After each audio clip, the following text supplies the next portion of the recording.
حضرات گرامی، حدیث میں آتا ہے کہ جو شخص ایک مرتبہ درود پڑھتا ہے اللہ تعالیٰ اس پر 10 رحمتوں کے فرشتے نازل کرتے ہیں۔ یعنی کہ مطلب یہ ہوا کہ درود پڑھنے سے انسان کے دل پر نور کی بارش ہوتی ہیں۔ بزرگوں نے یہ لکھا ہے، جو شخص غم زدہ ہو، دل بہچل ہو، طبیعت بہچل ہو، وہ کم سے کم 100 مرتبہ درود شریف صبح پڑھے اور 100 مرتبہ درود شریف شام کو پڑھے۔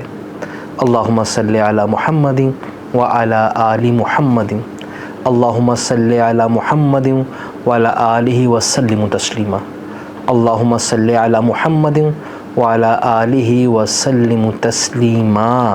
درود شریف پڑھنے سے اللہ تبارک و تعالیٰ کی قرب اور رضا بھی حاصل ہوتی ہیں اور جناب رسول اللہ صلی اللہ علیہ وسلم کی محبت بھی انسان کے دل میں آتی ہیں۔ جو شخص چاہتا ہے اس کے دل غم سے خالی ہو جائے، طبیعت بوجھل پن ختم ہو جائے، تو بڑا ہی مختصر درود ہیں، اللہم صلی علی سیدنا محمد وعلی آلہ وسلم تسلیما۔